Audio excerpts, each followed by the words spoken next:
Let me welcome all of you very much to this luncheon event at the Institute today. It's a great honor and privilege for us to host, I think it's fair to say, the first public on-the-record speech here in Washington by Undersecretary of the Treasury Lael Brainard. Lael is Undersecretary for International Affairs. Some of us who are partial think that's about the best job in government. And we're delighted to have her with us. As some of you know, she had a rather tortured and torturous approval process in the Senate. Took a while, only done as of April 20th of this year, but she has been fully ensconced as Undersecretary since that time, and in fact was there for a while before as that event developed. Lael was a major player in the international economic policy of the Clinton administration.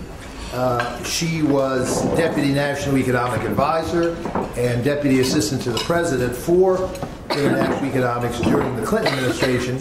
She was U.S. Sherpa at the G8 during that period of time and was one of the innovative forces in creating the G8, the G20, which has now replaced the G8, and now she comes back and has the opportunity to play a major role in the success, we all hope and expect, of the G20 as the new premier body in international economic policy coordination.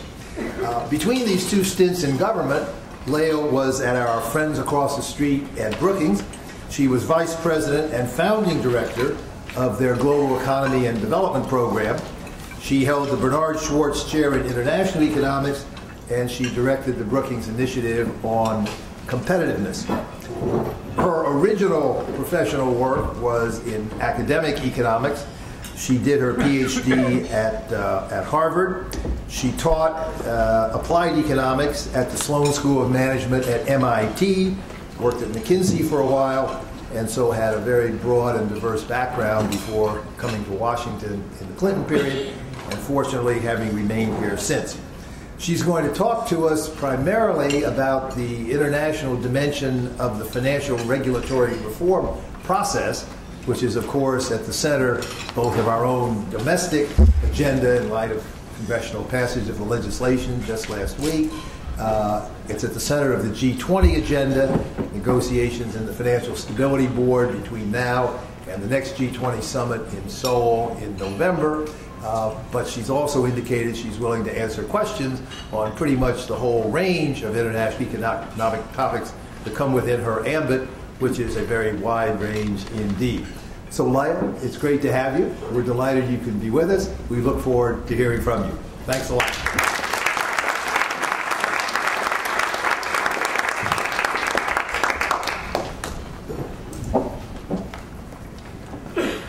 Well, it's a pleasure to be back at the Peterson Institute in the magnificent building. We always used to say the house that Fred built. And it's nice to see so many friendly faces. Fred is right. I postponed doing anything public for as long as I possibly could with the support of the Senate. But here I am today, and I'm delighted to be able to speak on the record. Let me just talk for a few minutes, and then we can just do more of a discussion. What I wanted to do was talk about the U.S. policy response to the global financial crisis, and just mention a few things, three observations about what we've learned. First, in response to the most globally synchronized recession the world has seen, we've mounted the most globally coordinated response the world has attempted. If you think about it, in April 2009, when the global economy was contracting at an annualized rate of about 6%, huge numbers of people were facing catastrophic losses of jobs, in their savings, and trade in free fall. President Obama and other G20 leaders together committed to undertaking an unprecedented package of fiscal support amounting to $5 trillion and raising global output by 4%. This action, coupled with coordinated efforts on the part of central banks and the international financial institutions, constituted the largest and most comprehensive recovery program in history. This action helped pull the world back from the precipice, it stabilized markets, it restarted the trading system, and it established a path to growth. A year later, in Toronto, President Obama again joined with G20 leaders. This time, they agreed to maintain stimulus until recovery is assured while charting a common path to fiscal sustainability. They committed to halve deficits by 2013, and they committed to stabilize government debt to GDP ratios by 2016.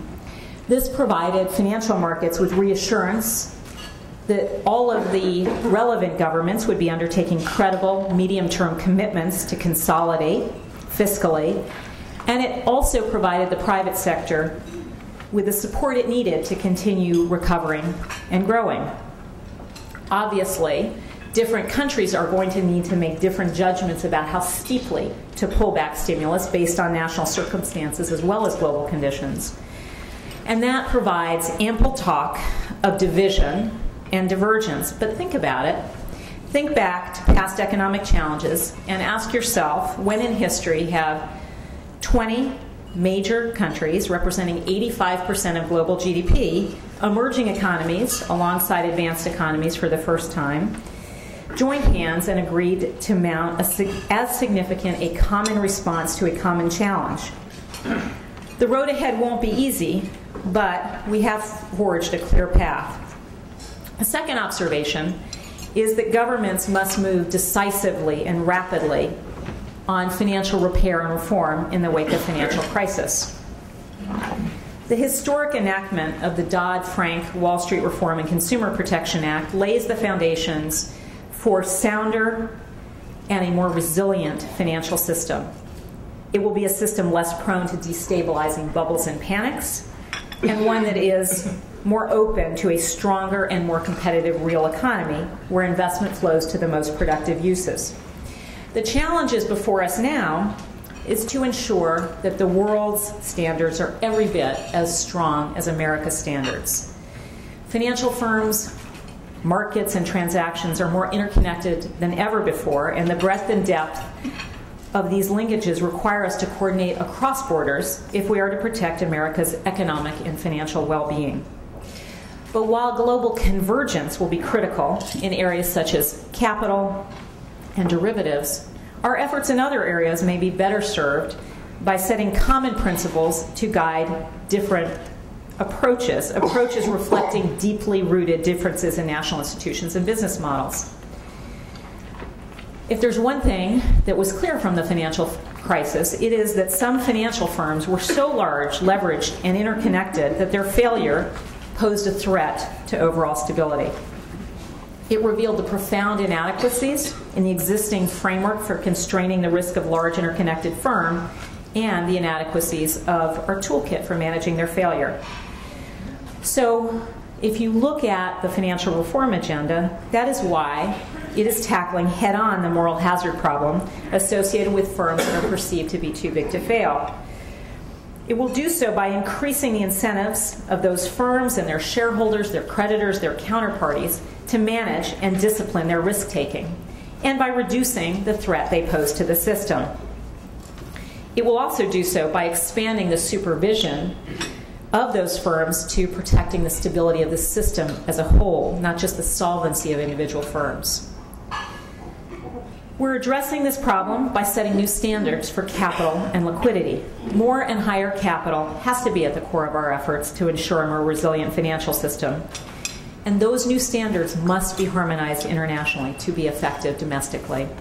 That's why in Toronto, the G20 agreed that financial institutions must hold enough common equity to enable them to withstand, without government intervention, stresses of the magnitude we saw in the crisis. We're working through the Financial Stability Board and the Basel Committee to reach agreement on the precise nature of those standards by the Seoul Summit in November. We're also doing so by addressing derivatives. The web of bilateral derivatives trades between major financial firms was a major source of contagion during the crisis. The Dodd-Frank legislation reduces those risks by requiring central clearing and exchange of standardized OTC derivatives and by supervising all derivatives of major market participants. The same goals have been embraced by the G20, And the FSB is now overseeing their implementation, including in Europe, where we are working hard to ensure a common approach. We're also, of course, making the system safer for failure. The U.S. government now has special resolution authority at times of crisis when a major firm's failure could pose a threat to the system. But we're also working in the G20 and the FSB to secure a commitment to robust resolution regimes in all the major financial centers, coupled with better crisis management mechanisms across borders. And we're committed that the financial sector, not taxpayers, should bear the burden of any extraordinary government interventions when they occur. We have accomplished this in our financial reform legislation, and this principle has also been adopted in the G20 in Toronto.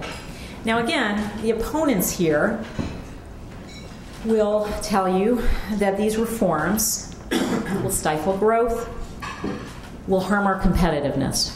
But history suggests otherwise. History suggests that governments move quickly to recapitalize and reform their financial systems, lay the foundations for steadier and more certain growth.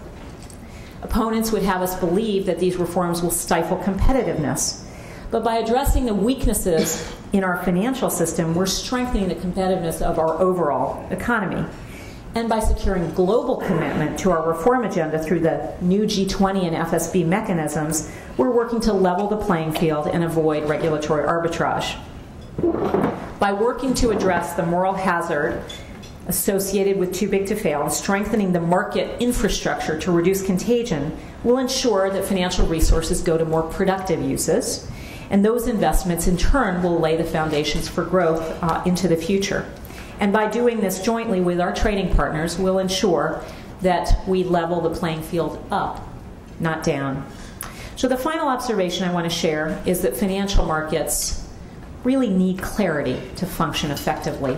Transparency is critical to enable market discipline in the first instance to constrain risk-taking, especially by the largest, most interconnected financial firms. We learned from the crisis that stress tests can provide invaluable information to help assess sources of significant risk in the system and the resilience of individual firms. The Supervisory Capital Assessment Program we undertook in the spring last year marked a turning point, not just in national but also in global financial markets. It helped reduce uncertainty and restore confidence. And following the tests, U.S. banks raised more than $150 billion in high-quality capital. Last Friday in Europe, the Committee of European Banking Supervisors, SEBS, released bank-by-bank stress test results for the large cross-border European banking groups, as well as for a number of smaller banks. We welcomed those stress tests in their release. We believe that with this undertaking, the EU has made a significant effort to increase disclosure on the conditions of individual European financial institutions, and this in turn can enhance market stability. We obviously look forward in the days ahead as the markets digest this information, but we welcome this increase in transparency. Similarly, we learned from the crisis that we had to bring all firms, products, and institutions that could pose significant risk to the system out of the shadows in order to strengthen market transparency and stability. The parallel or shadow banking system had none of the government-provided shock absorbers that protect the banking system, protections such as deposit insurance, a lender of last resort, or guaranteed payment systems. And in turn, the traditional banking system had important exposure to this system, to the shadow system, with its risks of asset bubbles, runs, and collapses. Banks provided credit and payment, clearing, and settlement services to the shadow system. Banks also engaged in large amounts of over-the-counter derivative transactions with it. In significant part because of these exposures, the collapse of the non-bank financial sector during the crisis also threatened the safety and soundness of the banking system itself. That's why financial reform here will extend the perimeter of regulation such that all firms, products, and institutions that could pose significant risk to the system are regulated. That's also why we incorporated stronger oversight of hedge funds into the U.S. legislation. Our approach requires advisors to register and report so that supervisors can assess whether any fund poses a threat to overall financial stability. And if so, they have the ability now to impose heightened prudential standards on those entities. We've also gotten agreement around those same principles in the G20, And as the EU works to establish similar requirements under their Alternative Investment Funds Managers Director, we're working to ensure that U.S. managers and funds retain the same non-discriminatory access into the European market. Again, if you look back to February of 2009, you can recall the doubt and uncertainty that surrounded the SCAP program, that surrounded the disclosure of this information on individual institutions to the market. Far from adding to the volatility in the markets, the SCAP program, in conjunction with reassurance of a strong capital backstop, dampened it. It was essential to financial recovery and essential to financial stability. And going forward, we believe that continued improvements in financial transparency and discipline, along with expanded oversight and supervision, must be hallmarks of financial reform here, and similarly in all the major financial jurisdictions covered by the G20. So let me just wrap up by saying that this crisis, which was unprecedented in its scope, severity, and synchronicity, has prompted policy innovation that is equally unprecedented. We have been most effective, I believe, in responding to the crisis when we've moved swiftly and decisively to bring greater clarity to market expectations, undertaken financial repair and reform that enables the system to heal, and mounted a common response with the world's largest economies. Going forward, of course, the challenge will be to continue to work through the new architecture of the G20 and the FSB to continue raising international standards and leveling up the international playing field, and to coordinate our policies to support growth and to strengthen the recovery both at home and around the world. Thank you.